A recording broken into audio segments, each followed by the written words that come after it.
Terrific Talk Podcast. Welcome back, Terrific Talk Podcast. Here comes the host. I'm your host, Tom Anderson. First, behind the bag, it gets through Buckner. Here comes Knight, and the Mets win it.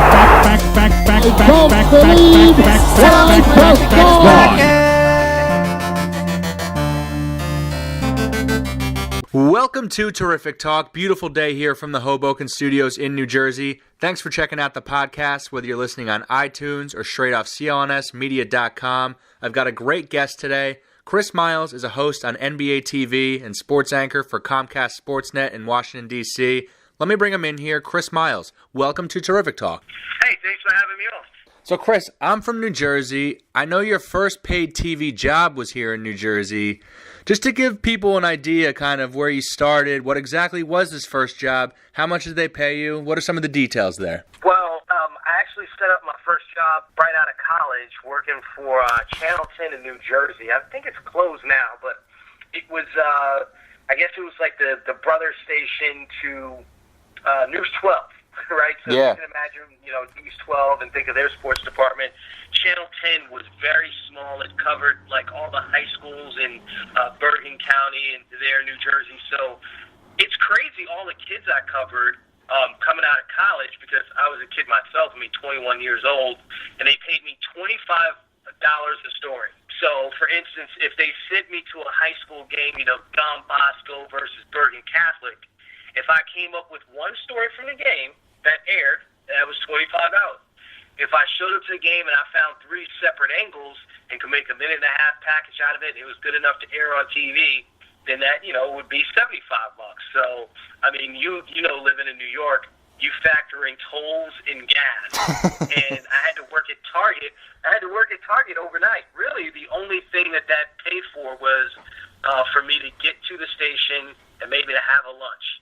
So it was almost like another internship, but I was on air and I was putting together stories, and I did that for 10 months, almost a year, and that got me my first job in Bluefield, West Virginia, where I made $18,000 a year. Moving on up. Yeah. When you were young, I know you wanted to work in business originally. What kind of changed for you to want to switch to sports and broadcasting? Well, originally, I always wanted to be involved in sports in the sense of I played basketball, and I wanted to eventually be like a general manager or a guy that worked in the front office or on the business side of it. And I had several internships. My first internship was in the World Trade Center. So maybe I'm dating myself a little bit. But I interned there, and clearly the events of 9/11, once that happened, I really just wanted to go in a completely different direction. Okay. So I applied for jobs at ESPN and with the NBA, and I actually got internships at both places, different times. And while I was interning at ESPN in their corporate office, I wasn't really at the TV station very often, I guess, which is now a campus, Yeah. But when I had the opportunity to meet a few of the guys, Stan Verrett, Kevin Frazier was still there, Stuart Scott, they really took me under their wing. They said, hey, have you ever thought about being on air? And I told Stan Verrett, I was like, not that much, but I'd be really interested in it. And he's like, when you go back to school, when you go back to college, maybe you should put a tape together and send it to me. And he's been helping me out in the business since. So Stan Verrett, also a great guy. I know Stan's been a huge influence on you. What are some of the biggest lessons that he's taught you? One of the best lessons, I think, perseverance. When he told me his story, and now that he's been at ESPN for 20 years, it's hard to think of him as a guy starting out. But he had a radio show, and people wouldn't let him on air, on television, because they didn't like his speech patterns, I guess. And that was something he worked on. And, one of the things he said is never take criticism personally, like always be trying to work to be better. And I think that's really helped me. Now, in a changing landscape of sports broadcasting, I have 3 separate jobs. I work at NBA TV, hosting Game Time a few days a week. Then I also work at NBC Sports Washington on a number of different shows, and also NBC4, the local affiliate in D.C. And a big part of that is just whenever I see a situation where how can I help? How can I lend my skills to do something different? It's provided me with a lot of opportunities. You mentioned perseverance. I've talked to so many people in this business on the podcast here, and one thing I always hear is you get told no a ton. You're not the right fit. This job's not for you. No, no, no, just all the time.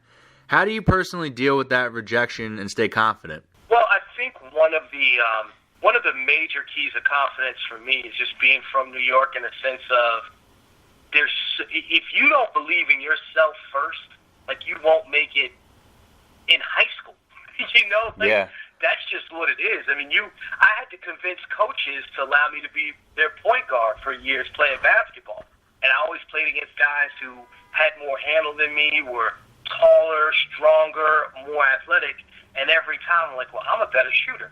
I'm a better passer. I can do this differently. And I always had that confidence in myself. And even now, when I look at broadcasting, I look at people, I view others as being extremely talented. So if I think that the person hosting a show that I want to be on is very talented, I don't knock that person. I kind of look at them like, okay, what can I do better to get on their level? Or where can I improve so that I'm able to be competitive? And I think that sports really helped me with that. And I think that's something that I hope younger people really learn. If there's anything to learn, don't knock the person ahead of you. Try to figure out what they do well. For instance, now I have an opportunity at NBA TV.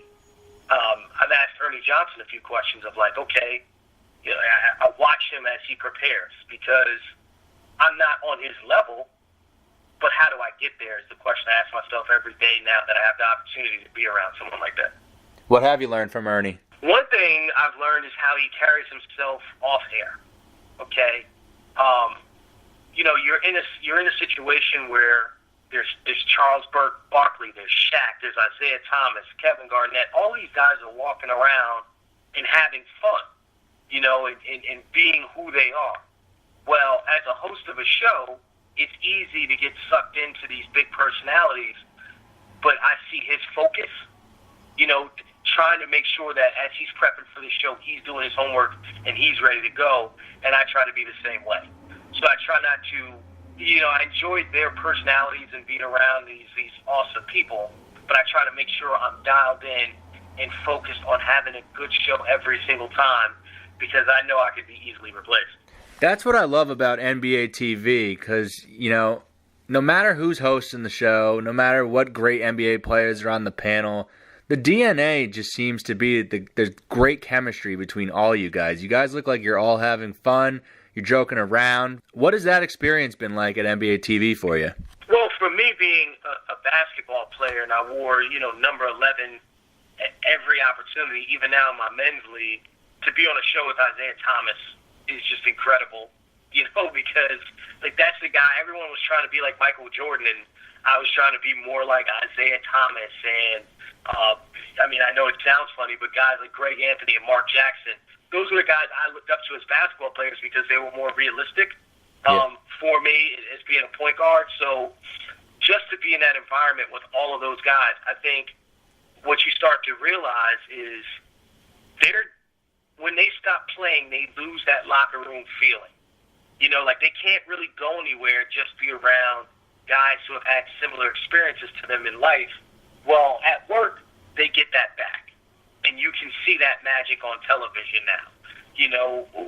Whether or not a guy like Victor Oladipo stops by on a random day when Kenny Smith is off.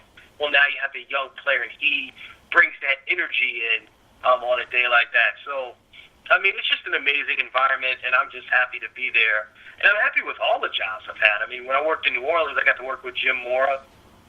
And he was great, just going around football arenas and seeing the respect that he had. There's just a lot of great experiences in this business in general.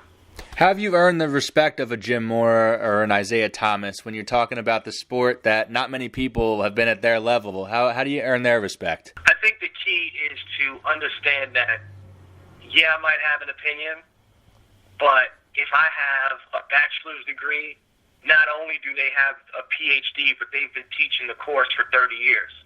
So sit there and learn as much as possible. And what ends up happening is the knowledge that I get from them, when I step into other arenas, I feel a lot more intelligent about the game. For instance, I have a funny Jim Morris story in the sense of we were at the College Football National Championship between Alabama and LSU a few years ago, and before the game starts, we're on the field together, and he looks around. He's like, "Man, do you see all of these coaches for LSU?" I was like, "Okay." He's like, "Alabama doesn't have all these coaches." I'm like, "All right."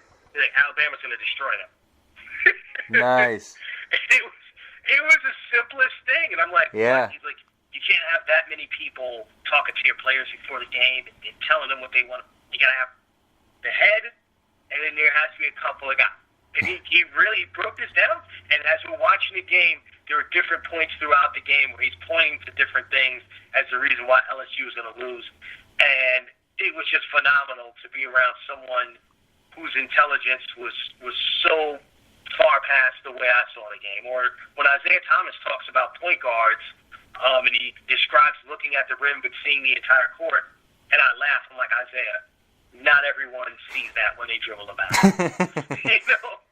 So sometimes it's incredible to get an understanding of what made someone great. What's been your favorite experience with Shaq? Oh, man. I think just, he was one of my favorite players, so every time I see him, it's incredible. But just the fact that every time that he walks into a room, it lights up in a funny way. Everybody says that. It's so funny. It doesn't matter who's in the room. And I really believe that if he was, 5'8", he would have been a famous comedian. He's just funny. And some people can try to be funny. They can make jokes. He is just funny. So I imagine if he wasn't an incredible athlete with his personality, he would have been funnier because he wouldn't have had to be as serious when he was an athlete. You see, like he would have just been able to be a funny guy his entire life. So I think that's the most amazing part of being around him. Like, you can joke about any specific joke of when a guy comes in and that sort of thing, but he's just always the same funny guy. So. It's awesome. Chris, last question before I let you go here. A lot of young broadcasters are listening to this podcast. What advice can you give them? Beyond the perseverance, I think always being able to adapt and change and not focus on what you see right in front of you. I mean, I work in Columbus, Ohio, and the station closed down. So that could have easily been the end of my career when I was there. I think of my time when I left New Orleans, and I just wanted to host a post-game basketball show for an NBA team, and I went one season without a job. I went from September through, I think, April without being able to work, but I believed that I deserved the job that was there for me. And every time there was an opportunity, I said, okay, which shift is open? The 1 a.m.? Fine, I'll do 1 a.m. Okay, 5 a.m. radio? Fine, I'm on that. And I think that, beyond anything else, has helped me in this business. Because people that employ you at one place, they typically advance their careers as well. Like, you're always thinking of yourself of, okay, if I do this, then maybe I move on here and there.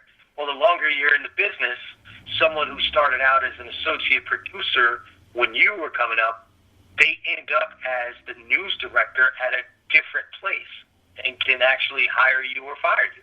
So I think those relationships and being able to adapt and change are really important. Chris, this was great. Everybody look out for Chris on NBA TV. Follow him on Twitter. His handle is @ChrisMilesTV. Chris, thank you so much. Really appreciate it. Appreciate your time, too. Thank you.